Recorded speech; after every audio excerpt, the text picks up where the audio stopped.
Hello and welcome to the LDM Show with my special guest here. He come running in, Will Davis from. Yeah, today we're going to speak a little bit about, a lot about wrestling. There's a lot happening. Yes. We got to catch up on the results from the last PPV we were talking about last time I was on. Oh yeah, there's a lot. But real quick, I want to touch a couple of news that is going on. Olympics, people are dropping down like flies. That's all I gotta say. Mental issues look. and The way I see it is because I watched when Simone Biles dropped out, right? right. She was performing like crap. And I don't mean that to be mean. It's just simply what it is, and it's because of that she pulled herself out. Now I don't know. I mean, And then she's using the mental card, right? well, no, it's not even that. I think it's the pressure too. Not the pressure, her pressure. I think it's that since she's on the next level now, and she probably can't cope, it mentally messes with them. She said it herself in a statement, right? On Twitter, after a lot of support, she said she's starting to realize that she's more than just her athletic accomplishments. And I can say it as an athlete that when you are the star athlete, I mean, even the Russians were saying if they lose this girl, there's no way we can lose the competition, and they lost. But like, Yeah. it's one of those things where you feel the weight of the world, right? Everybody's watching you. It's the same thing that most celebrities can't deal with. The celebrity, they want the money, they want to be known, but they don't. But they want want the fame in the background. Right, exactly. So I think it just kind of built up on her, and I commend her for pulling herself out, knowing that she would only hurt the team, because everyone would expect, oh no, she'll shake it off or whatever, and she knew that she couldn't. So I mean, granted, this does bring up a big issue, especially after the Osaka incident. And Osaka recently lost as well, which a lot of people are like, well, see, she wasn't ready for the other tournaments either. There's a lot of extra talk going on, but it does bring up a bigger issue. How much pressure we're putting on these athletes and stuff like that, especially the U.S., because we do have a standard to maintain where we are number one. But also, what's up with this generation? Why are they so weak? And I know there are a lot of people who are upset that I just said that. And one, it's my generation, so screw you if you don't agree with my opinion. But it's true though. Every time you have a world number one, be it Simone Biles, be it Naomi Osaka, be it Serena Williams, whoever it is you want to think of and come up, they all had to deal with the pressure. And many of them talk about how stressful it was and things or whatever, but they overcame it. They never quit. You know what I'm saying? And that's something that this generation doesn't do well with. There's a lot of quitters out there. We're a generation full of people who get participation awards. You know what I'm saying? I don't believe in that. Don't give my kid no participation award. So that sort of thing, it breeds a how do you build an athlete who's not just physically strong but mentally strong. And maybe that's something that goes beyond just the sport and the team, but a generational culture that's being created now. And that's what I'm dragging from this. I'm like, no, I'm not mad at her for saying she wasn't mentally ready. I expect most people of my generation to be mentally weak to that level of pressure. I really do. Because we're a generation that has anxiety for what reason? Really, really talk about it. There's a lot of the time it's not stemmed from whatever. So, I'm glad that she was able to, as an athlete, I'm glad that she was able to do what she thought was best for her team. As a person, I'm glad that she was able to do what was best for her. But I, as someone of this generation, someone who's a sports fan, worry about what sort of athlete we as America are creating. What sort of culture are we developing that our athletes cannot perform at that level that we have known and expect them to perform at? Yeah, especially with the Olympics. The Olympics, you're going against the best of the world. You know what I'm saying? So if you can't take the pressure of going against the best, then why go to the Olympics? It's like, I mean, I love it when she pulled herself out, right? You literally catch the moment where she tells her team, she's just like, no, don't worry about me. I've been to the Olympics before. It's fine. This zone is for you. Like, you know what I'm saying? Right. The fact that she was able to do that, I think it would be so much more detrimental to her if it was her first Olympics. So I guess there's a sense of maturity that comes with the fact that she's been there, done that. Yeah. But imagine if it was another star athlete. Yeah, but I seen posts where they was like, you see, us black people, we don't take crap, we leave. That has nothing to do with it. People. Yeah, that was bogus. Stop with that, because let's say a white person would have came, oh, that means that she's a quitter. We're not. You know what I'm saying? So it can be two sides of the story and if honestly, you do it that way. I don't want anyone to start using this. Nah, it's not a black or white thing. No, but I don't want anyone to start going and saying, see, these black women can't stand up to the pressure, because I saw somebody post a statement like that already online, and you know it's just what I'm like, saying? that's definitely the furthest from the truth. Right. So yeah, just like it's not something to really stem from. This goes beyond just these two particular females. This goes beyond just the sports that they're in. Like there's a whole generational thing in America of anxious individuals, a lot of mental health issues, and not to say that it didn't happen before, but older generations either ignored it and you know, soldiered on, but this is not her first breakdown. Dumped it. This is not her first breakdown. She said this is not her first breakdown. It's not. So, and but that's, people didn't realize like last time because it wasn't on a had. major screen. That's what I'm saying. Like there's a lot that goes on behind the scenes, a lot of stress. There needs to be some sort of, when you're developing a superstar, how to deal with the mental strain, because it's not taught anymore. The culture is too soft. American culture is too soft for these guys to now be facing such levels with no sense beforehand. So you can imagine putting the softness and the I can say the immaturity of this generation mixed with depression. That's why this is why you have more suicide deaths now than ever, because they can't really cope with what's going on. I find it sad that bullying is actually able to exist online when every option on every website that involves social interaction with individuals has a block button. Yeah, a block or just don't even friend them, unfriend. Right, like, oh no, so and so is bullying me. They keep sending me messages or it's talking, block, and look, problem solved. Yeah, but people aren't. I mean, people aren't even developed in a way where they think that's an option. They feel that everyone needs to stop saying bad things about them. There's always going to be haters.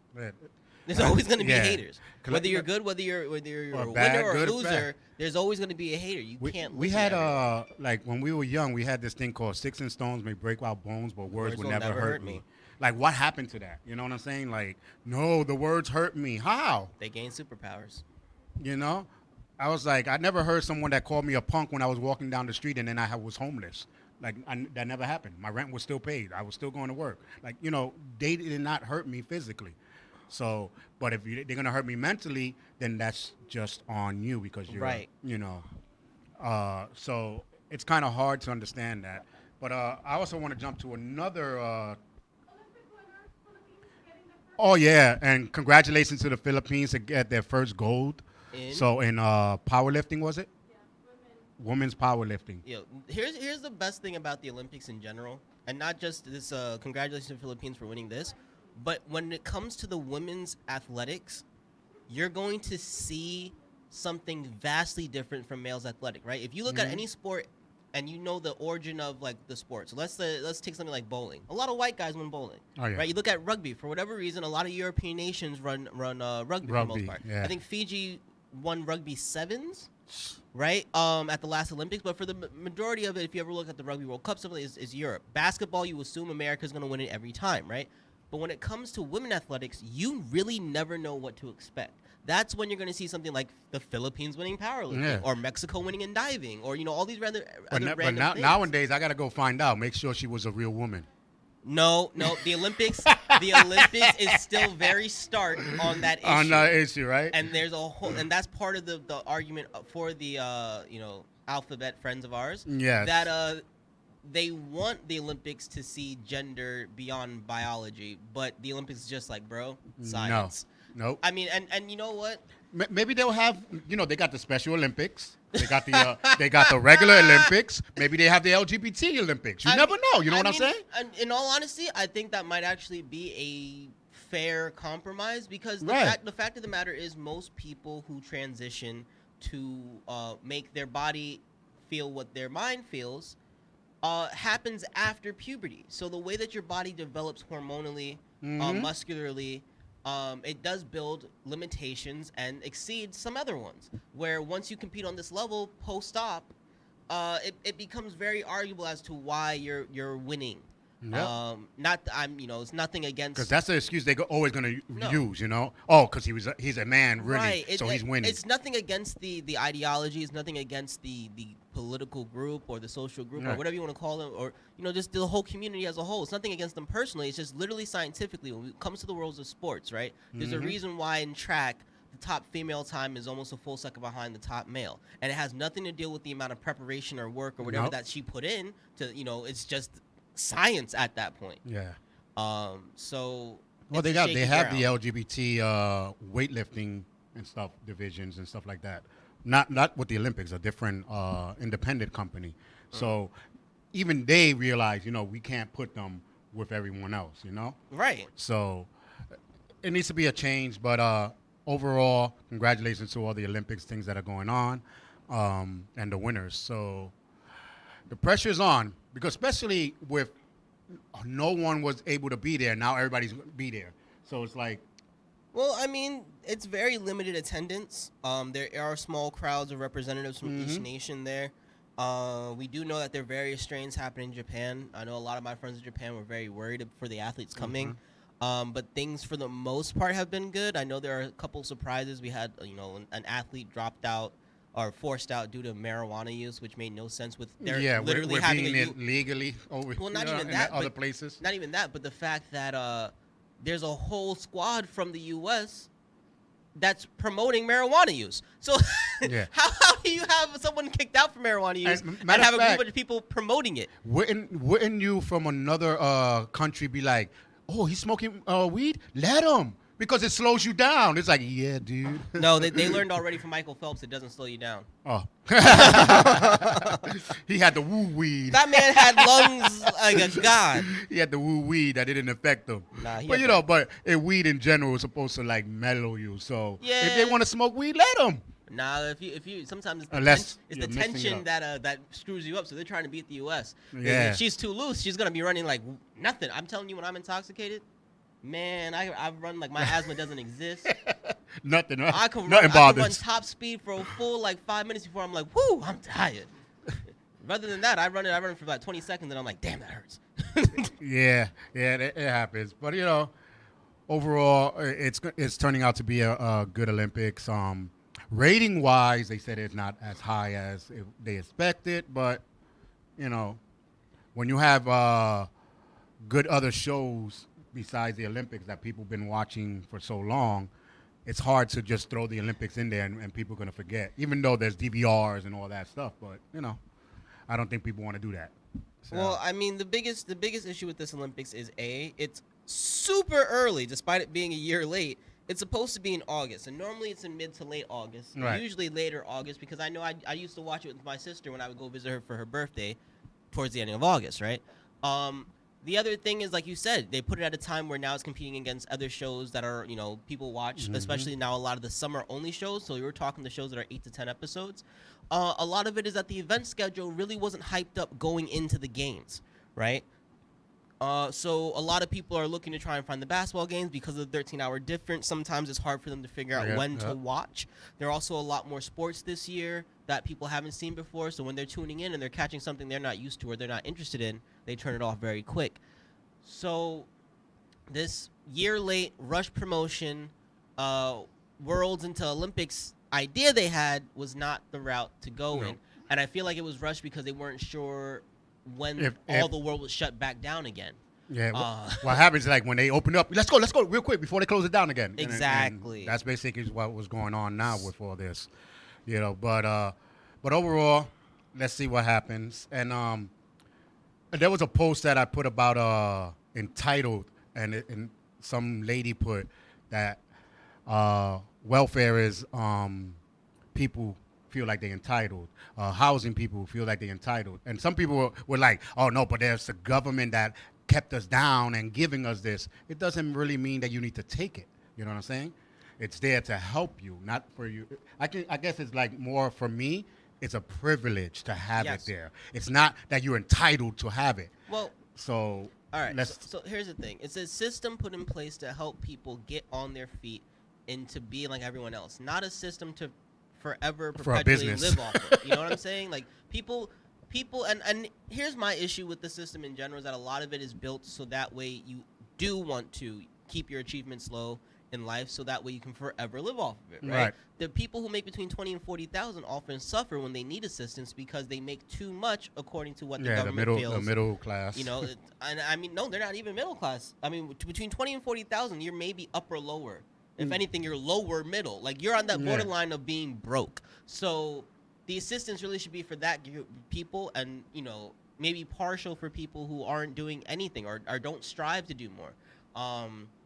So it's meant to be an aid. The people who are entitled to this are long dead because we didn't get reparations. Your Yeah. ancestors really did deserve this, right? Like the government just paying for everything that they need. You did not do the work that Nope. they did. The handicaps, the old people, these are the ones that I can understand. Like, yeah, but some of these young people were like, I'm entitled to be here, and throwing Pampers out the window because you feel like you're entitled, that you can do it. But then you speak about white people saying that they're entitled and privileged. and that's the same thing. You just have your ghetto way of being entitled and privileged, and they have their rich way of thinking that they're entitled and privileged. No, you're right. It's the same thing. And people were like, "Oh no, it's not the. It's the same." You know, just like when we were driving one time, this guy opened the door and literally threw all his food that he had, his garbage, in the middle of the road, closed the door, and kept on going. So I was like, so what? Because we have trash people, you think you're privileged and you think you're entitled to throw it right there? Like, you know what I'm saying? Like, you don't have servants, you know? Or maybe he's just that big of a Mario Kart fan. He wanted to try it in real life. All right, true. You know. Or he was like us, like back in the days. We put it in the floor so we can make sure that the garbage men have a job and they can always supply for their kids so their kids can be living. So we're looking out for their kids. Exactly. No, but in all reality, white people have their privilege and entitlement ways, and we do too. So people have to learn how to look at it as wrong and right and not black and white. So it's not a black and white thing. Just Karen thinks that she's entitled different way.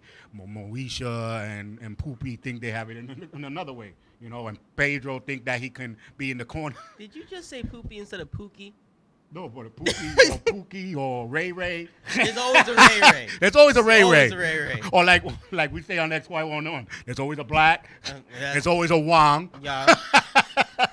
And again, we rocking our new XY101 shirts. Yes, we are. Yes, we are. Boys will be boys on XY101.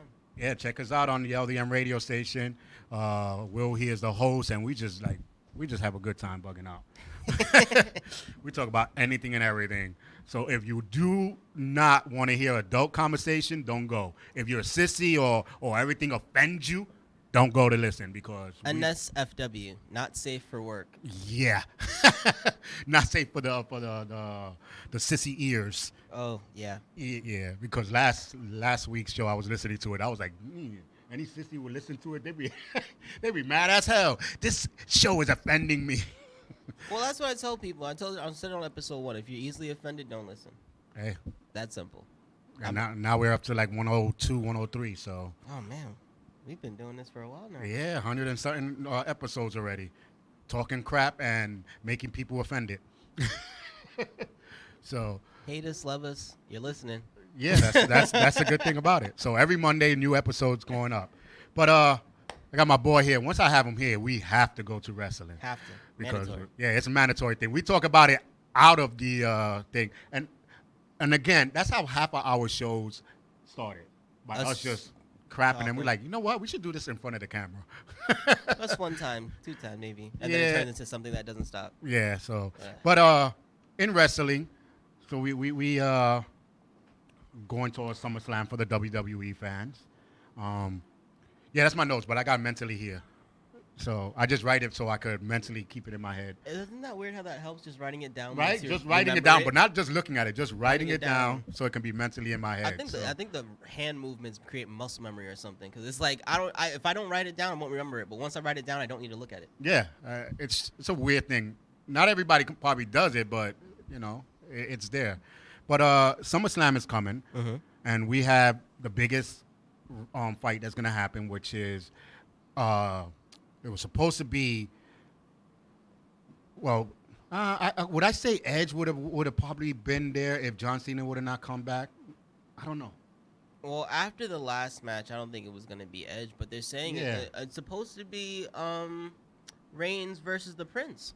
Well, Finn Balor is gonna fight him, I think, this week for the belt. Oh no, I thought it was supposed to be at SummerSlam. No, it's not. It's the rumors that they're gonna change it, and he's gonna fight him.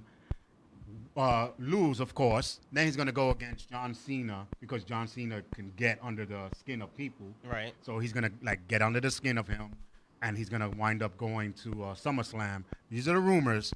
And last time we were talking about how it would be nice that The Rock comes out. Well, now there's rumors that Rock is coming after SummerSlam. See, now that's funny because the thing is, Roman said he wanted to fight Rock WrestleMania 30 or in 2 years, 2023, because that's supposed to be booked to be in Los Angeles. Right.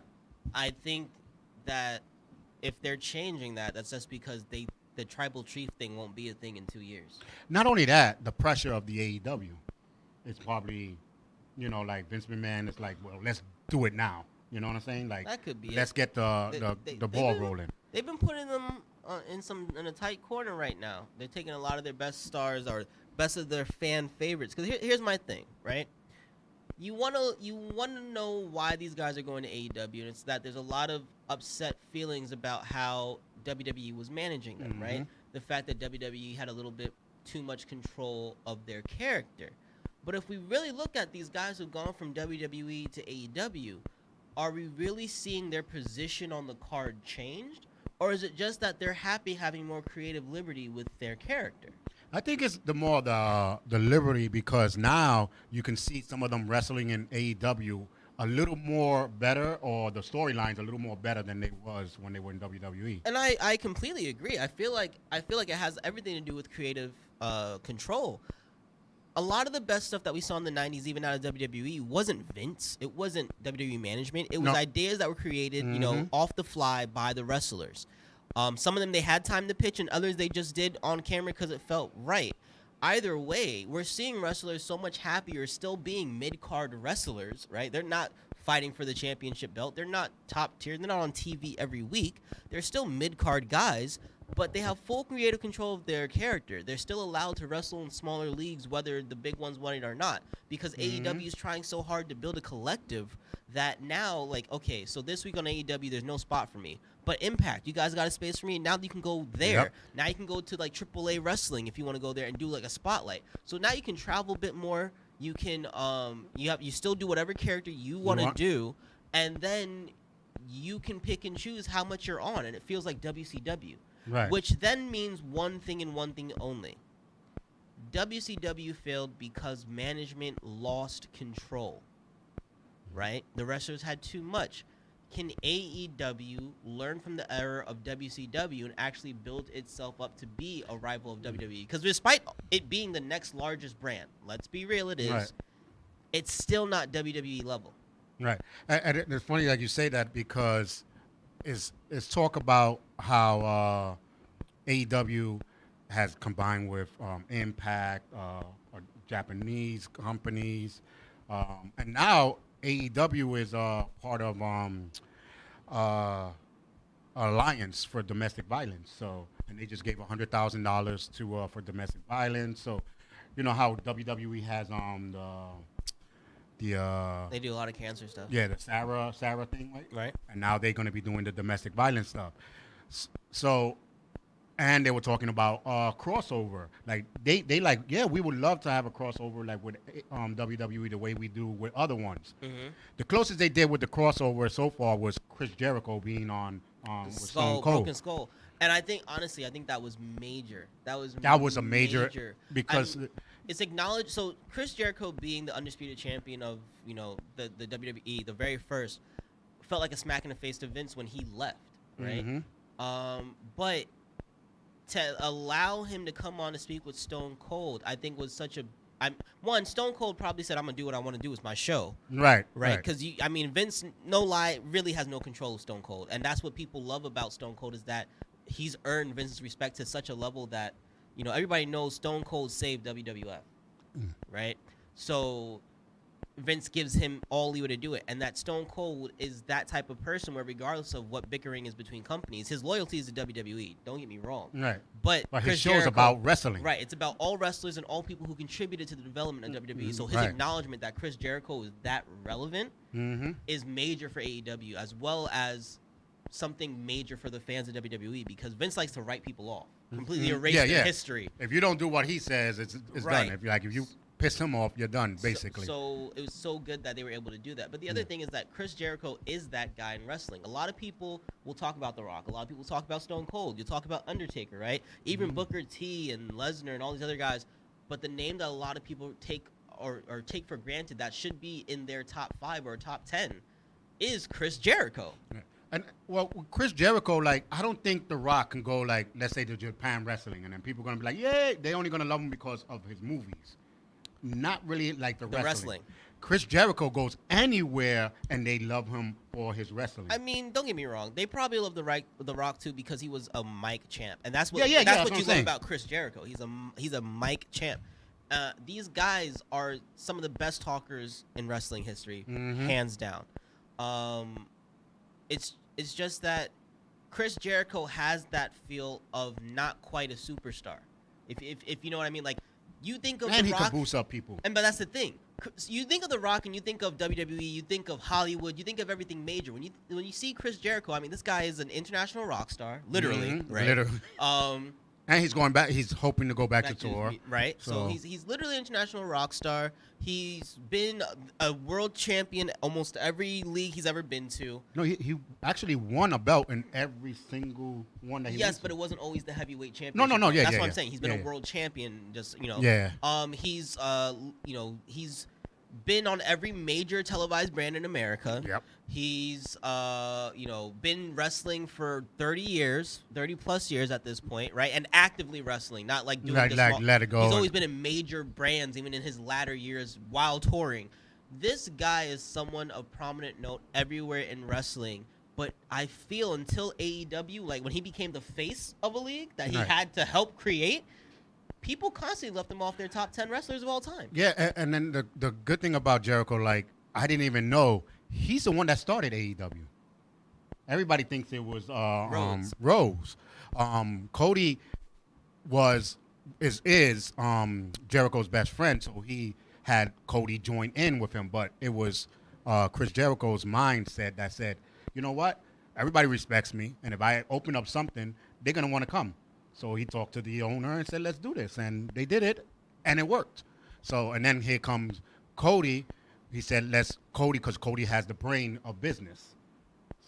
Because he's been around the business, the behind the scenes management side, business, where Chris Jericho has been in the front of the business, of the cameras and all that. So he teaches the guys, where's the hard camera, where's this, where's that, how to react. So he teaches them that, and Cody teaches them the business in the background.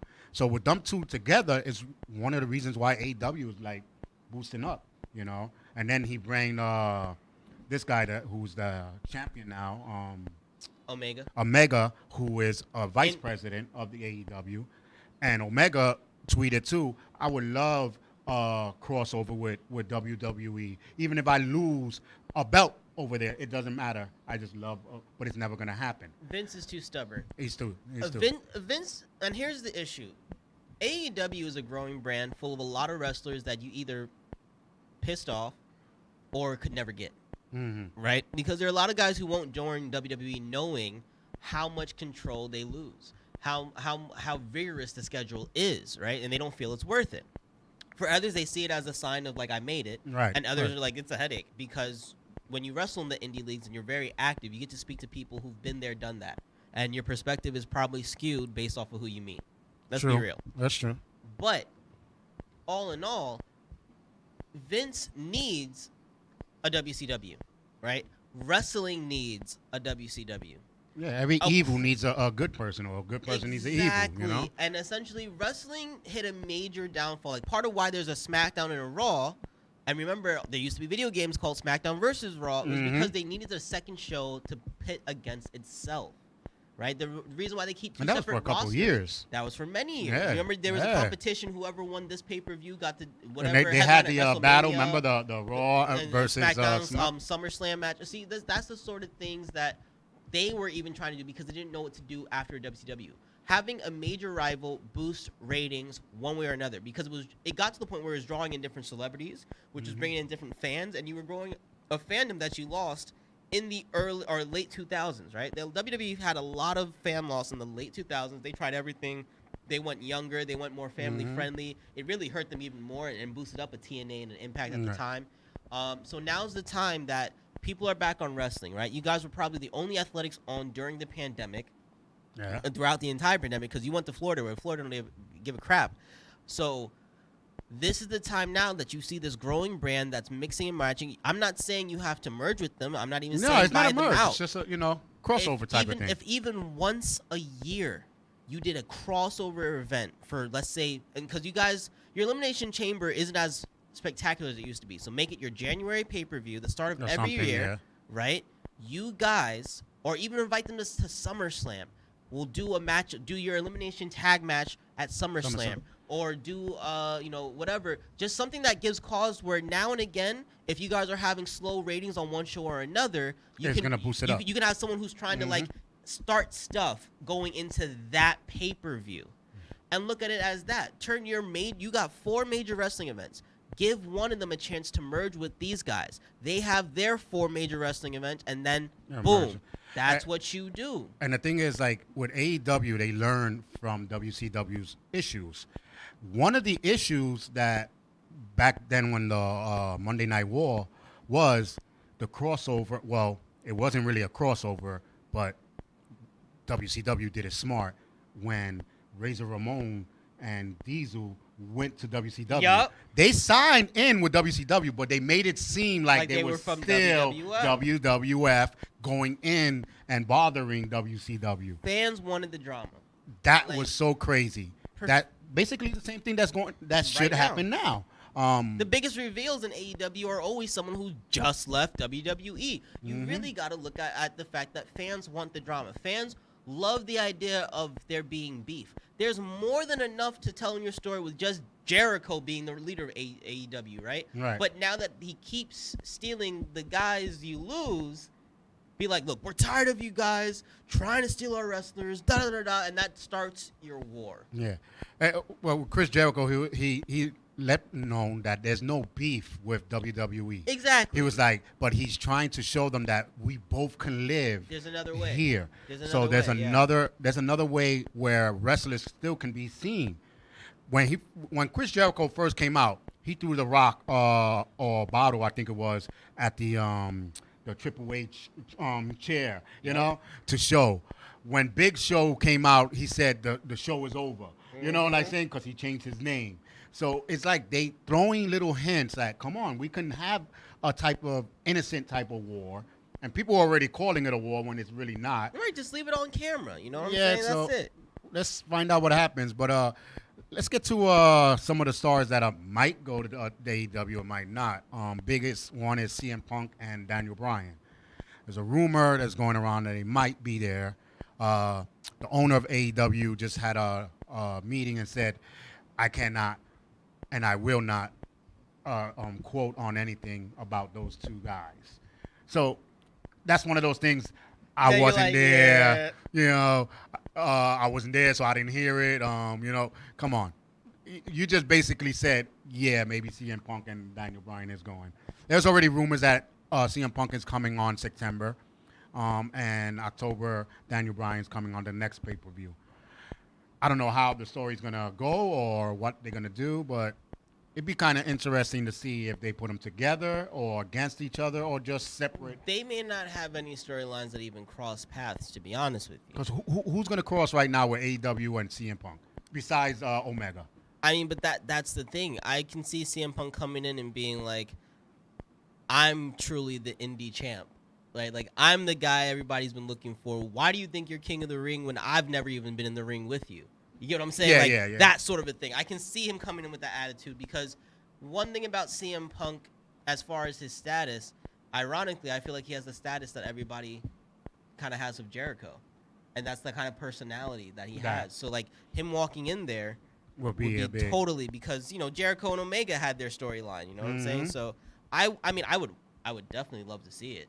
Yeah. But with Daniel Bryan, will the Yes Movement carry on? No. Like he tried to kill the Yes Movement one time. Right, and it didn't work. Will he? I'm assuming he's going to try to kill it if he's in AEW, but will it die? No matter where Daniel Bryan goes, there will always be Yes chants. And why I say that is Kurt Angle left when he felt he was being disrespected to the You Suck, right? Now You Suck is a sign of respect. Yeah. So, like... And even when he left WWE because of that, he went to Japan. It followed him there. Right. You know, so it's like... And so the whole thing about it is no matter where Daniel Bryan is, that became part of his character, where even if he no longer does the Yes chant, right? Like, Stone Cold doesn't even do the what anymore, but the And they audience still does it do for it. him, right? Oh my God, So they still do it. They did it last week. No matter where these guys go, no matter who they are, this is now built into them. When he's doing his thing in the ring, you're gonna get the yes, yes, yes. And then, like, remember when he was a villain and he was like the no. planetary champion or whatever the nonsense was? No one liked him, and yet they still yes when he did the finger thing. And you're like, really? And he kept saying no. And they're like, yes, yes. But he played it smart. He was like, I know I'm going to get the yes out of them, so let me throw some more no's. Right. And I mean, originally it was the no. Yeah. Remember when he was with Team Hell No? Hell No. Right, exactly. So it's going to be there, but would it be a big impact if they go to AEW? I mean, of course it's going to be a big impact, but I mean like a hurt for WWE. What's your opinion on that? I don't think it hurts WWE. I think it brings more cause for merger events. Don't get me wrong. I think the more that these guys keep leaving to go for more creative freedom, it'll be teaching Vince to loosen the reins at WWE. Maybe, yeah. But everything that AEW is doing is taking up people who have lost top billing at WWE, right? So you're taking a bunch of mid-card guys, leaving the mid-card but happy, or turning them into big guys at your mid-card league. You don't hurt WWE. WWE is at a point where it can only hurt itself. It's either going to grow or it's going to maintain because fans are that invested into the storyline. Right. There's nothing that's been pulled. And I mean, these guys have merged with two of the biggest wrestling brands of all time, right? So Impact merged with the Mexican League, the Canadian League, a Japanese league to try and keep up with both of them, right? And in the end, had to merge with AEW just to keep ratings because their televised ratings were terrible, right? NWA is probably the only untelevised league that has maintained a dominance in wrestling to some degree, and that's because it comes with such a historic background. Yeah, what's that, Booker T and all of them? Well, I mean, just about any major wrestler that was WCW or WWE did time in NWA. A lot of the guys who don't go to Impact after went to NWA. Right, and historically, it's where it was one of the largest wrestling federations in America before WWE, had all of its mergers. Right, I think at one point it was even merged in with WWE at one point when they were WWF. So when they were WWF. Right, so this is, I mean, it's just such a big brand that it holds on its own. But the be all end all is that if these guys keep having to do these mergers just to stay afloat and be comparable to WWE, which is self-sufficient with 3 different shows, right? When you're taking all of their people who fans may like, but we're understandably letting them know maybe they're aging out or maybe they're just, we've had enough of them. We've seen their moveset. There's no more stories developed for them. And these guys have a performance center where they're developing the next generation of wrestlers, right? And that's the thing. They're pulling from BCW here in Queens, and they're pulling from leagues in LA and whatever, bringing them to Florida, training them, and introducing them through NXT. They have a whole show that has its own set of fans who don't even watch the main roster to pull from. Like, think about that. And the thing is, like you said, with all these guys going into AEW, they know they only have like a year or two. Big Show went in just to make a big hype. The ratings shot up. He's really just a back guy. He's not a wrestler. But they made it seem like he was going to wrestle. So everybody went in there, and then they realized, wait a minute, he's a trainer in the back. You know what I'm saying? Who else? The strongest man, Mark Henry. That won't surprise me just because Mark was so integral to so many things behind the scenes. But, I mean... But again, if you're going to be putting your input in for working... It's like how many times I worked in the factory for 5 years, I think it was. And every time I kept telling the owner, this is how we need to do it to get this. And you don't do it. He don't want to listen. Yep. He don't want to listen because he think he know it. No, you don't know it.'re in the back. We're in the front. We're telling you how it looks. So that's how Mark Henry was. Yeah. Mark Henry kept telling them, no, this is how it looks. You don't want to listen? Okay, I'm going to take it to AEW. And the thing about it is Mark Henry was a talent scout. So what he's really known for is being able to literally see things, right? See things. You probably don't even know how to do a back jump or a flop or anything, but he looks at you and be like, I could train this guy. Yeah, right. You know what I'm saying? So this is the type of guy that you should be taking information from. And they weren't, and he moved on. So. But again, even when you're looking at the top build guys at AEW, they're just all old WWE for the most part. I mean, Kenny Omega being one of the few pulled from elsewhere, right? Right. And he was the biggest one in Japan. I can't even think of a Kenny Omega stint in WWE ever. And it was funny because Kenny Omega was not known here, but very famous in like Japan and all of that. Around like he's big in the indie circuit, super big. AJ Styles was super big in the indie circuit. He was big in Asia, but he made a name for himself really in America at his time in Impact. He was an amazing X Division wrestler and champion. And then Booker T is the one that bring him to Impact. So, that's why I said like some of these guys that know talent say, hey, let me bring them in and stuff like that. So it's a if or not, like a hit and miss type of thing with these guys. But AEW is playing it smart. I'm not bringing them in to wrestle. I'm bringing them in to bring the talent in and to boost up the hype. Because their biggest issue right now, the biggest issue for AEW is that they don't really have new pools of talent, right? Like at one point they were building so much off of indie gimmick branding that they had a guy with half a body. Right? And I mean, I don't mean to be disrespectful, but like you know that they picked him because he had a major gimmick. It's his major gimmick that made him a big indie guy, right? But let's be real. Do you really see this guy fighting for your heavyweight championship? Mm-hmm. Don't get me wrong. I'm not saying that you only should be picking up big stars and whatever. There should be a developmental league of talent that you're creating. But every person that you pick, be they small or big or whatever, should be able to be your league champion. Yeah. And there was no way in hell, I don't care what sort of storyline you developed, how much cheating had to be done, that anyone was going to buy this guy being the AEW World Heavyweight Champion. This wasn't going to happen. Nope. I'm not like you look at Eddie Guerrero, right? You're looking at Chavo Guerrero. You look at Rey Mysterio. All these guys definitely built for cruiserweight. Definitely going to be your intercontinental guy.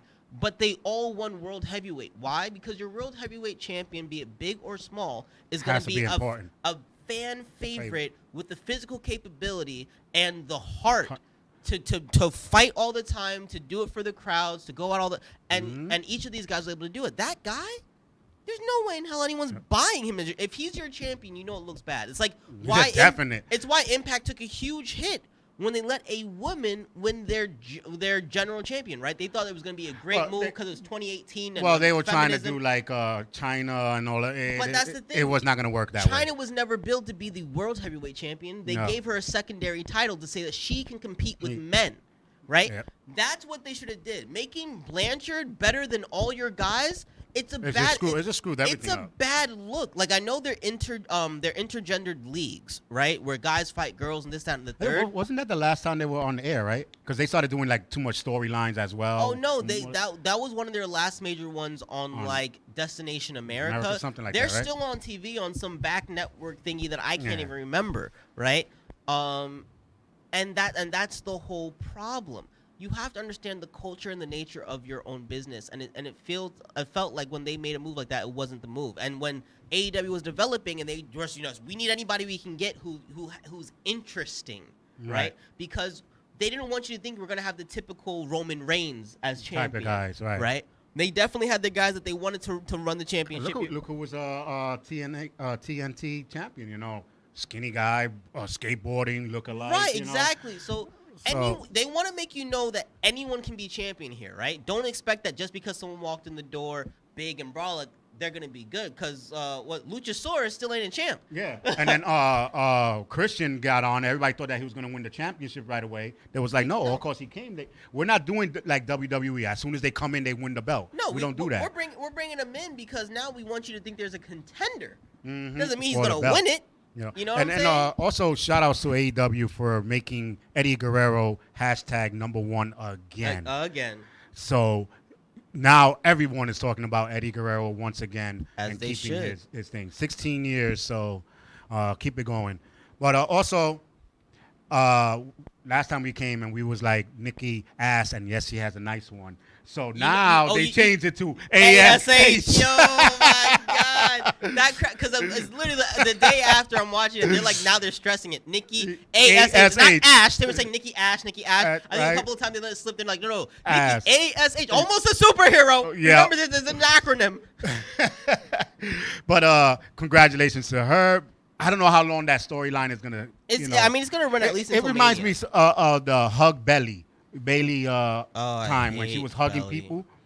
This is why it reminds me of that superhero, almost a superhero trying to bring back the kids and saying you have the power to do whatever you want, blah True, blah true, blah. true. So it's gonna die not as fast as Bailey, but I think it's gonna die quick. Flair, I don't know what they're gonna do with her, but I'm tired of her losing it and winning it so she can get her numbers up. That's how I look at it. Well, I mean, okay. I feel like this last one had less to do with Flair and more to do with Rhea. Thing about it is they've been building up Rhea Ripley the last year and a half, crazy, right? Say maybe even 2 years if you want to go back to the whatchamacallit, the Fight Royal with- Rumble. Oh, okay. I thought you were gonna say the fight Her, with Shayna, Bianca, they were building them up together at one point, really, really bad, Yeah. really, really big.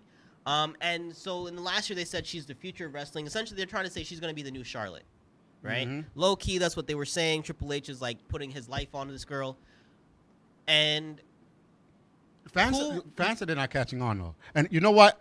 Not fans to cut liked you her up. more on NXT. No, I think that was what hurt her when she lost on NXT and then went to WWE, not as a winner, as a loser. Yeah, but the thing about it is the only person to ever come to WWE as a champion was Kevin Owens. Yeah. No, not even as a champion. Let her win that match, and then say there's no one else for me. Let me go. Now people can be like, whoa, now she's dominating. Well, like how Asuka did. But Right. say Asuka came and relinquished the title and then left. Right. That was only given to her, I think, because they knew they were going to make her lose the streak. Kevin Owens, there's something different about him that they were like, we need to put him in. I think at the time, I forgot what was going on with them behind the scenes, but they needed someone who could boost up ratings, and then they built the him and John Cena rivalry. The thing about Rhea was that she was following tradition, the same way that they let whatchamacallit, the big man, Keith Lee. Keith Lee. He won both championships and then lost them almost Yeah. back to back and But then I don't- left. You know what I'm saying? I Like, see Rhea as a big fan when she doesn't have the belt. Like when she's yeah. after people. When she has the belt, I don't see like the fans were really driving towards Well, her. I don't think that her rock star gimmick works as well on a brand that's not as punk. You know what I'm saying? Like NXT True. is supposed to be like indie WWE in a sense. Right. It has a punk feel. It has a we're not the big guy feel. That's why Mhm. someone, can go there and have a major career and then come to the big roster and like disappear. Yep. You know, like Ricochet. What the hell? I know, right? You know. So But let's jump real quick with Goldberg versus what's this guy's name? Bobby Lashley. Look, this is all that needs to happen as far as all this. Edge, Goldberg, Lashley, and Roman Reigns need to get in one match. They all go for a spear, get a concussion, and somebody else win the title. There The you go. end. I'm There you tired go. of it. I was Spear gonna say City that. is done. It's like you got Edge going at the Roman spear there. Now you got the spear jackhammer. Can we just have like a spear off? But you know what? Throw It's good? Rhino for the gore and call it a day. I think it's because they want to either take the belt from Bob Lashley, right? or show that he is really dominant, like he said, because people are still taking him as a joke, even if he still has the belt. And it's because he has someone doing the mouth for him. It's not that because they're taking him as a joke because it's the same gimmick from like. Well, that's what I'm saying. It's like, and from he doesn't. 2010. Even Kobe made fun of it, you know, Right. saying, "Oh, you're not nobody without him because he's your mouth and he's, you're doing the same thing that you did when I was here. Like, you left and you came back and you're doing the same thing, like Real so- quick, if we're talking about somebody talking about the same thing, Roman Reigns calling John Cena missionary position was gold. Oh my God! Right, especially in the same night that you have Paul Heyman. That was the funniest bit. This is probably the best mic night on SmackDown in like 5 years. Roman Reigns. I don't know if they told him to say that or he did say it, but that was his best mic moment. that was his best promo. That was his best Ever. one. When he was like, it's the same thing like missionary all night, every day. Man. I was gone. That I was was like, that great. was good. But also rumors of Braun Strowman coming back.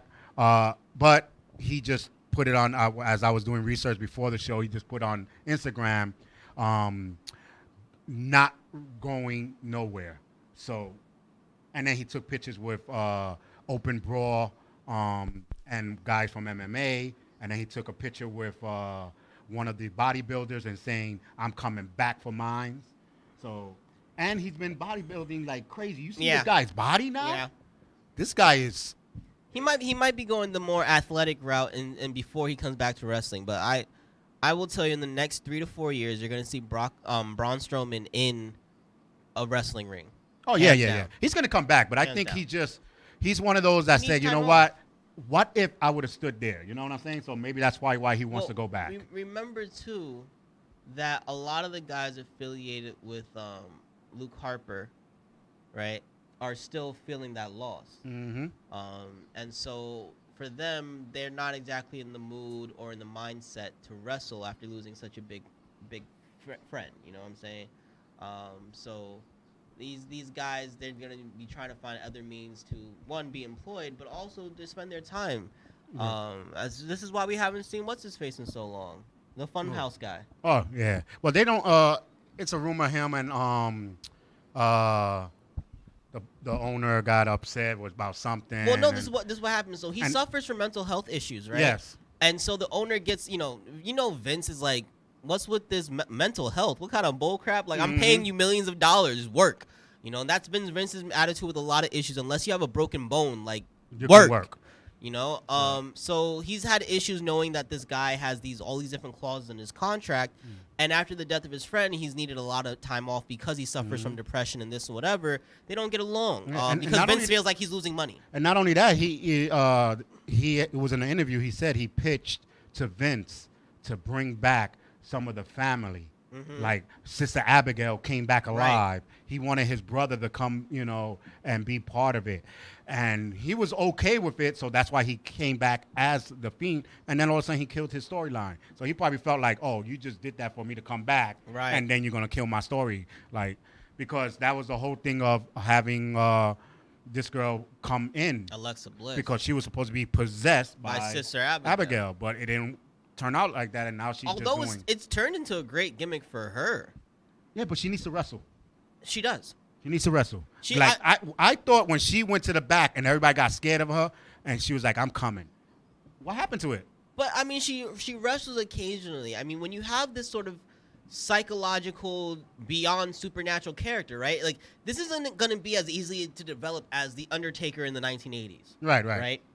This is a generation that looks at films like whatchamacallit, like Saw, like, oh, this is a good movie, rather than like, oh my god, this is creepy, scary, oh my god, you know what I'm saying? Right. So you have to develop an X factor to her, and they've been doing that. Like, even now they're putting into the matches like her with the stare down, like she's making people do things that they don't want to do. She's jumping from story. Like first you were with one, now you're trying to do another story with someone else. It's like, But who are you really trying to attack? We don't need to know who she's attacking. She does. But she needs to attack like every single. But that's the point, right? Woman. Like, Nikki Ash is the champion now, right? Rhea Ripley has a gothic thing to her. Charlotte Flair just can fight anybody just because she doesn't want anyone else's name in anyone else's mouth but hers, right? So you have a reason that Alexa, who's already had rivalries with most of them, can go and do anything. So they're developing stuff with her with anyone new who's coming in, and then when she picks and chooses her time, will fight whoever she wants. I like the story where I thought they were gonna go with is anyone that disrespects her or the doll will get it. And I think, And then they slowed it down, like. no, but we know. And- No, they didn't. They brought that back. No, they recently slowed it with down what's her because face. they gave it only to one person, and then now they're starting to bring it back up, which I like bump into her in the middle without saying nothing, and be like, you didn't see me with that dumb doll, you know what I'm saying? No. And boom, now she's coming after you too. So she plays a good part though. She's playing good. My only issue right now with what's going on is Piper Niven. I don't like her new name. I don't like her paired up with Eva. I liked her staying in UK, and if anything, they should have brought her to NXT. She should not be a side character on Raw or SmackDown, and then she just disappears. Yeah, I didn't understand the whole factor of why they bring her straight here and then making her seem like she's dominant and she's gonna be beating everybody. Well, because Piper Niven. So one, they screwed Piper Niven out of the UK Championship. Right. I don't know why they did that. They did that to her like 2 or 3 times. So that was frustrating as a fan. she is strong. She is going to be dominant. Mhm. She's going to be muscle. But the thing about it is she doesn't talk much. They're not letting her talk much. She's going to be this big body that hopefully can turn into a superstar. But I feel like the fact that she's from the UK and didn't get an NXT introduction to the States is only going to hurt her. Because people don't realize she was, in the UK. Yeah. Because a lot of people think Don't that she was watch just it. off the street. Like, Yeah. like, okay, Yeah. I just grabbed her. So when people see it, and then the announcers didn't even, like, say nothing. They just said, who's this girl? Well, So I mean, now- no, they're supposed to play like they don't know her Right, because right. she's coming But off that's of an gonna hurt NXT her brand. because of that reason. Well, yeah, but I mean, the whole thing is they rebranded her even in her name. What was it, Bubble or Booby or whatever the heck it is? something. I like your name. That's all I remember about it. I Yeah. don't even remember what the name is. I just know Alexa Bliss goes, I like your name. Which I thought she was going to go and say, screw you, I'm going with Alexa.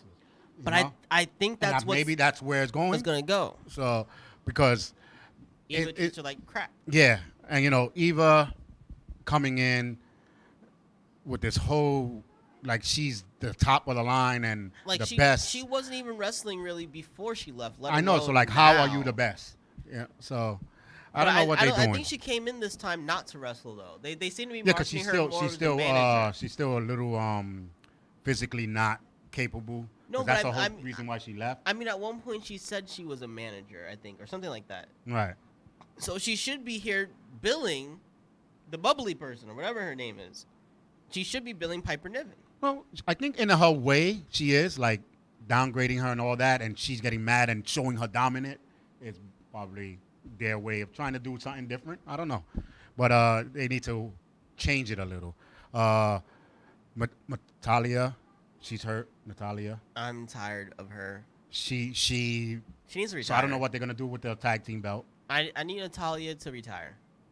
Yeah, the thing I don't like about Natalia is when she tries to do her acting faces, it always seems like she wants to smile, even when she's trying to be mad or trying to be evil. I honestly have been over her in ring because I see a lot of errors when she wrestles for years. I've Right. been so over her. Even her in her prime never really was a super big fan. But as the last few years, she's definitely like, why did you even give her a title run? Oh, because she's a Hart. I know the Hart family was big. I know they're still fan favorites, but she needs to go. I don't think she's helping the Hart name at all. Right. And her getting hurt now totally sucks for Tamina. Yeah, that's what I'm like. What are they gonna do? But maybe they've done it before. They let the tag team champion get a new partner to hold down the title. I mean, they let the New Day work as a trio. So because I actually thought it was part of the gimmick of her getting hurt, but you can see the referee doing the X sign, which means yeah, they it's hurt. serious. So I was like, oh wow, so she actually did get a little hurt. Now, how long will she be out, or if she really is going to be out? Did they? I mean, we're gonna find here's out. the thing: they weren't even really building up a storyline for them going into SummerSlam. So is it really a major loss right now? No. It just means that you have a title that you can't throw into the match card, and I mean they've done that. They've dealt with that before. There's usually one or two titles that don't get defended, even at SummerSlam or Mania. So it's not too big of a loss as far as billing. Or It's they can bring an old story back. Natalia says, "Oh no, I'm gonna be there," and then she's walking down and couldn't be. So this girl starts fighting by herself, and here comes someone to help her. I mean, yeah, they could do that. And it could be like a big person, like, "Oh my gosh, she's back." But who's missing? Who's missing? Let me see. The fact that we can't think of it means their name ain't big enough. Well, The only thing I could think of is that they bring up someone from NXT. yeah, true. Because this girl's coming. Well, supposedly Becky Lynch is supposedly All right, Becky Lynch. That's true. Becky Lynch Becky is Lynch supposed to be coming back. So maybe that could be. Whatchamacallit? One of them she left because she had a baby. She was Oh, also the twins. The No, the no, twins not- are coming back. well, true, but not who I'm thinking of. I'm thinking of one of the Riot Squad. She had a baby. She's doing a whole breastfeeding campaign. The Wolf Girl. The Wolf Girl. Yeah, So yeah, she's coming. maybe something like that, and then Kyrie Sane, maybe. So. So But, who knows? That was good. That was our little wrestling talk today. Try to get you guys who have not been really sitting down or doesn't know what's going on in the background. Hopefully that will help you guys out. because we always like looking at where In those front rumors and behind the camera. Yeah, we want to know everything that's going on, why it's going on. Because even probably when I said the X, probably be like, what the hell is the X? Referees go like this when there's a guy really, really hurt, so they can like act like they not hurt, but they Right. really hurt. So, but overall, I think wrestling has picked up. So if you have stopped, now you have good Start. reason to start again. So, but I'm Charles Aloma. This is my boy Will Davis. Again, check us out at Y101 On LDMradio.com. Yes. So, but we'll see you next week. My co-host will be here. But this week, check out on Saturday the LDM Music Awards. Who's Yep. gonna win it? This is their 5th year finding out. So we'll see you then. Take care.